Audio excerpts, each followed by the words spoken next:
Hey everybody, we're coming to you from Pinecrest Lake in the Sierra Nevadas today. So for our latest travel rotation, we're working in a town called Sonora, California. It's in Northern California. We're going to talk about today some of the top things that we've learned since we started Travel PT. So now we've been traveling about a year and a quarter. So this is just a sort of tidbits that we've learned. So number one is people told us that when you travel, you're going to get all kinds of terrible jobs, like jobs nobody else wants. It's going to be all skilled nursing, this kind of stuff. Like your skills are going to stagnate. That's definitely not true. So since we've started so far, again, we like outpatient. So we've done, actually out of our 12 contracts combined, we've done 11 of those outpatient. And out of the 11 outpatient that we've done, I would say 10 out of those 11 have been, I would rate as excellent, super good. Good enough so that if we wanted to live in those places, we would have taken the jobs. I mean, it's permanent jobs. They're super good. So I think the variety we've had has really helped develop our skills. Number two, we learned that we need a lot less stuff than you would think. So we pack both of our SUVs fully, like all the way to the brim. And then when you're moving a lot, you really start to say, do I really need all this stuff? Because you think when you're traveling, like already it's going to be horrible. You're deprived of all your stuff because you're going on so little, but honestly, once you start moving everything over and over, you're like, it gets really old packing and moving all that stuff over and over again. So we've shed a lot of stuff since we've started traveling. And that brings to point three. We actually do unfurnished housing, which a lot of people don't do, but it's like $1,000 a month cheaper in some cases. We furnish it with like folding chairs, folding shelves, all this kind of stuff, basic kitchen stuff. It's really not bad at all. You would think it seems like camping and you'd hate it, but it's weird for a couple weeks, and then honestly, like, I don't come home every day and think, man, this is terrible. I can't wait till I'm not living like this. I mean, it's I don't even think anything about it. It's completely normal.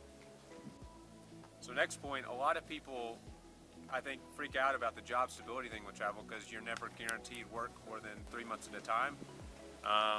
Honestly, it's been the last minute for us every time, but it always works out, every time except one. So out of our 12 contracts, every single one of them we've gotten in 4 weeks or less. I'd say our average time we get a job before we start has been like maybe 2.5 weeks before time.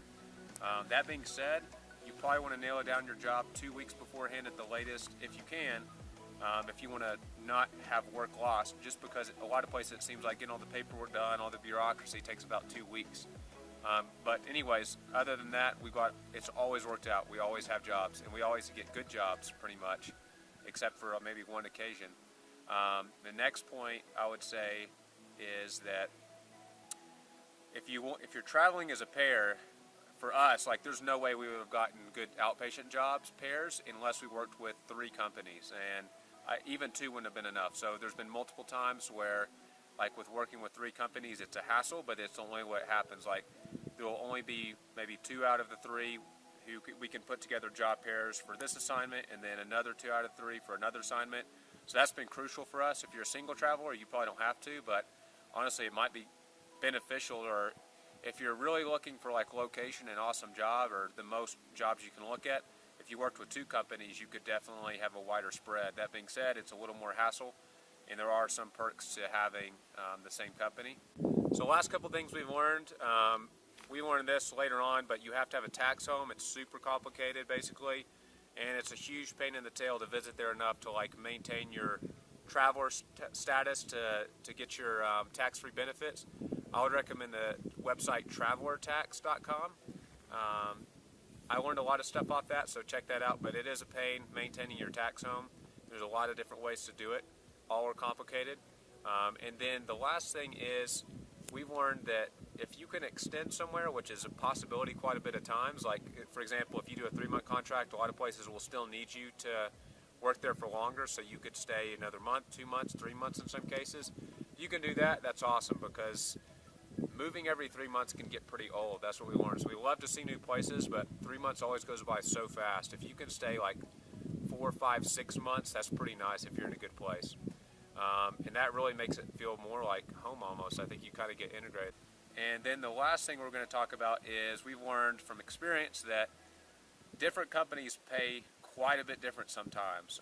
So I've worked for one company, another traveler at my same work site was working there, and he was earning $200 more per week, not even raised. So that's obviously a lot of pay. So I started looking into that more when I realized how big the discrepancy was. So some companies pay more than others, so it's good to kind of scout around a little bit and figure out which companies you want to work with. Just because they pay more doesn't mean they're necessarily better too. So you have to consider all the things like how well they work with you and what the pay is. But most people or many people are at least partially money motivated to get their loans paid off. So for us, we try to work with ones that pay you pretty well. I'd say that's the top things that we've learned in our first year and a quarter, and I'm sure there's going to be more to come. But it's been great so far.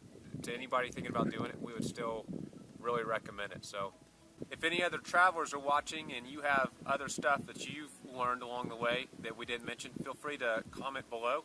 And last of all, if you like this video, go ahead and like us and hit subscribe. We're hoping to keep putting out more videos for you guys. Also, if you have any other questions, put those down in the comments, and we'll see if we can make some videos on it. So everybody have a great day.